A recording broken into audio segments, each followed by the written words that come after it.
시청자 여러분 안녕하십니까? BOE 모닝뉴스 시작합니다. 미국의 인권 전문가들이 대북전단 살포에 대한 한국 사법당국의 강제 수사를 강력히 비판했습니다. 김여정 북한 노동당 부부장이 전단 살포를 문제 삼자마자 압수수색 등을 강행한 건 한국 정부와 경찰에 대한 지휘권이 누구에게 있는지 의문을 갖게 한다고 지적했습니다. 조상진 기자가 보도합니다.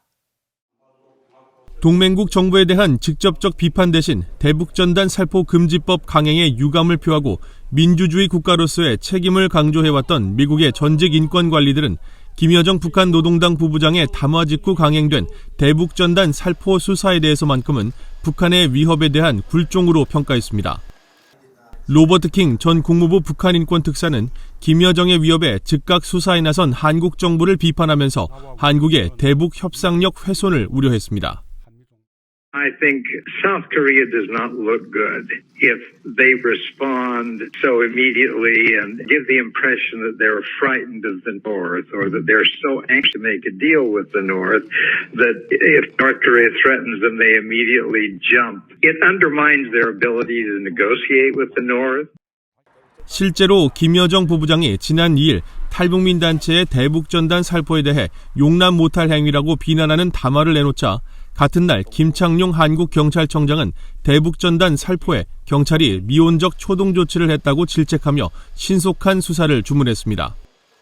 로버타 코엔 전 국무부 인권 담당 부차관보는 이 같은 상황에 대해 한국 경찰에 대한 지휘권은 대체 누구에게 있는지 묻지 않을 수 없다고 지적했습니다. Kim Yo-jong is certainly not in charge of South Korea's government or police and has no right to be prompting them and making them issue orders in response to her anger. So this line of action, this line of response, because she has said something, she has complained, makes one wonder who's in charge. 18년째 북한 자유주간 행사를 주도해온 수잔 숄티 북한 자유연합 대표는 북한의 반응은 그들의 심각한 우려를 반영하는 것이라며 북한이 두려워하는 외부 정보 유입을 통해 북한 주민 일깨우기에 더욱 나서야 한다고 강조했습니다. I'm obviously against the South Korean leafleting law. I think it's unconstitutional. I believe it violates South Korea's international treaty obligations.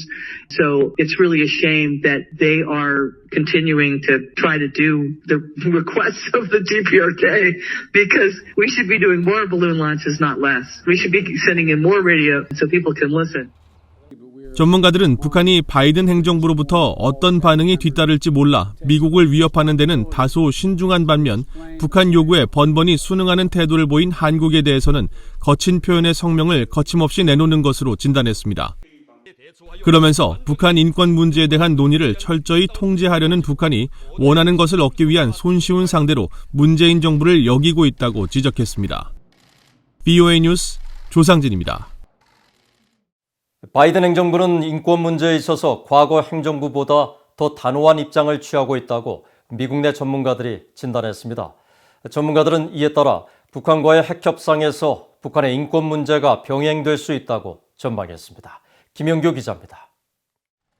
영국 런던에서 개최된 주요 7개국 G7 외교장관들은 공동 성명을 통해 북한의 심각한 인권 유린 실태에 대해 깊은 우려를 표했습니다.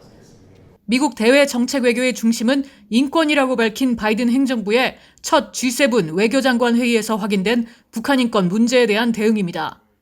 주한 미국 대사관 부대사를 지낸 마크 토콜라 한미경제연구소 부소장은 바이든 행정부가 인권 문제와 민주주의 촉진에 있어 과거 다른 행정부보다 더 단호한 입장을 취하고 있다면서 이런 입장은 북한에도 똑같이 적용될 것이라고 말했습니다. 그러면서 바이든 행정부가 북한과 비핵화 협상을 시작하면 인권 문제를 협상 의제로 다룰 것으로 예상했습니다. I think the Trump administration raised human rights issues at the beginning in a tactical way to try to increase pressure on North Korea to negotiate. I think for the Biden administration, it's not a tactic, it's a core part of their policy.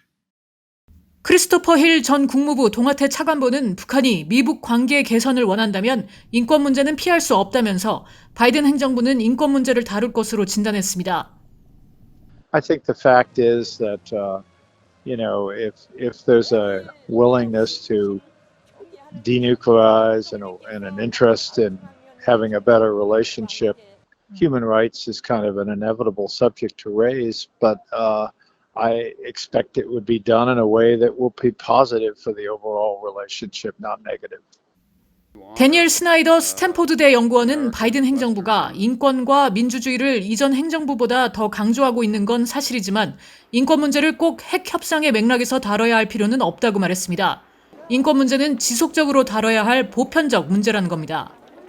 I think it's just important to keep speaking out about it in a consistent way. You don't have to go into a negotiating session about nuclear weapons and start talking about human rights. 코리아 소사이어티 선임 정책국장인 스티븐 로퍼 콜럼비아대 교수는 미국이 다자기구를 통해 북한 인권 문제에 대한 압박을 이어갈 것으로 예상했습니다. 비핵화 문제가 미국과 북한 간 협상에서 여전히 가장 중요하게 다뤄지면서 북한의 인권 문제는 유엔이나 다른 국제기구들이 우려를 표명해온 세계 보편적인 사안으로서 다뤄질 것으로 내다봤습니다. VOA 뉴스 김현교입니다. 북한 관련 사이버 안보 위협 행위 등에 대해 제재를 부과하는 내용이 담긴 사이버 외교 법안이 미국 하원 본회의를 통과했습니다. 현재 상원과 하원은 모두 5건의 북한 관련 법안과 결의안이 계류 중에 있습니다. 이재용 기자가 보도합니다. 북한 등의 사이버 위협에 대응하기 위한 사이버 외교 법안이 최근 하원 본회의를 통과했습니다.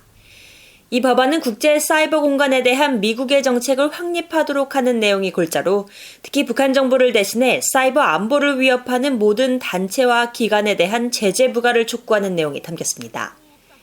북한에 대한 사이버 안보 제재에 관한 의회의 인식 조항에서 북한 정부를 대신해 컴퓨터 네트워크나 시스템을 이용해 해외 개인이나 정부 또는 단체, 기관을 상대로 사이버 안보를 해치는 심각한 행위에 고의로 관여하는 모든 단체와 기관을 제재 대상에 올려야 한다고 명시했습니다.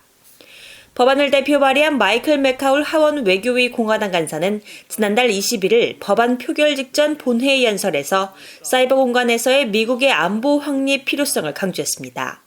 The United States has a strategic and economic interest in ensuring the internet remains open, reliable, and secure around the world. The Cyber Diplomacy Act gives the State Department the necessary tools to work with our allies and partners to stop the spread of misinformation, to stop cyber attacks. 현재 미국 의회 상원과 하원에 계류 중인 북한 문제 관련 법안과 결의안은 모두 5건입니다. 미국 의회 새 회기가 시작된 지난 1월부터 현재까지 북한 관련 법안과 결의안이 모두 6건 발의됐는데 이 가운데 하원의 미북 이산가족 상봉 촉구 결의안이 유일하게 처리됐습니다. 또 지난 3월 상원과 하원에 공동 발의된 대북 인도 지원 개선 법안과 1968년 북한 해군에 납포된 푸에블로호 반환을 촉구하는 2건의 하원 결의안도 외교위에 계류 중입니다. 중국에 대한 미국 전략의 일환으로 대북 제재 정책을 담은 상원의 전략적 경쟁 법안은 최근 상임위를 통과해 본회의에 회부됐습니다. 미국 의회에서의 법안은 상원과 하원을 모두 통과한 뒤 대통령의 최종 서명 절차를 거쳐 시행됩니다. VOA 뉴스 이존입니다. 북한 정권의 지휘를 받는 것으로 알려진 해킹 조직이 한국 외교부로 위장한 악성 코드를 이메일에 넣어 해킹 공격을 시도한 정황이 포착되었습니다.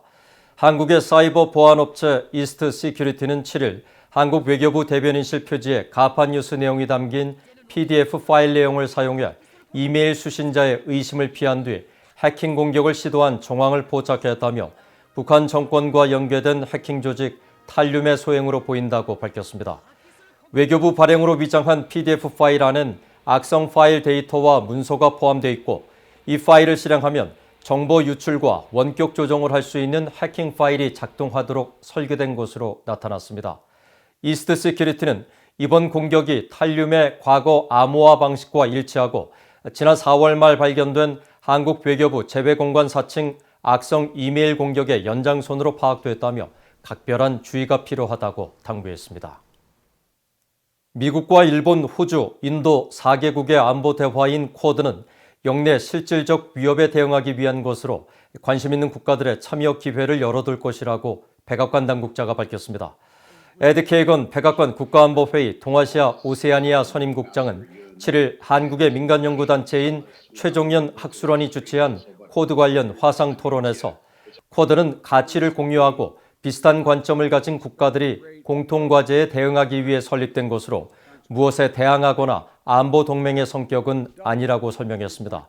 그러면서 쿼드는 기술 탈취와 기후변화 등 영내 실질적인 위협과 도전을 함께 해결해 나간다며 다른 국가들의 참여를 장려하는 열린 구조를 갖고 있다고 강조했습니다.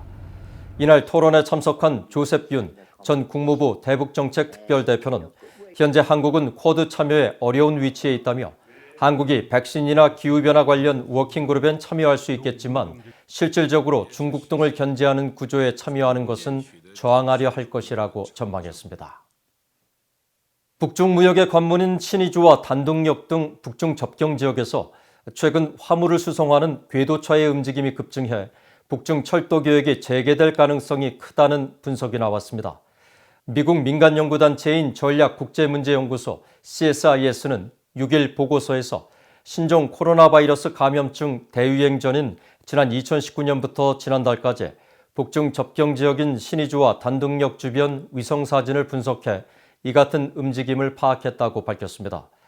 보고서는 2019년 9월과 지난해 위성사진 분석에서 신의주와 단둥세관 지역의 트럭 등 차량 통행량은 90% 가까이 급감한 반면 기차역의 궤도 차량 수는 2019년 110량에서 지난해 4월 152량, 지난달엔 285량으로 급증했다고 지적했습니다.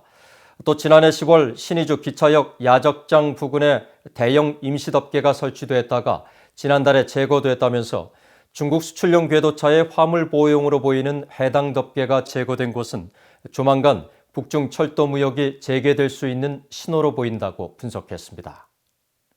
이상으로 BOE 모닝 뉴스를 마칩니다. 시청해주신 여러분 고맙습니다.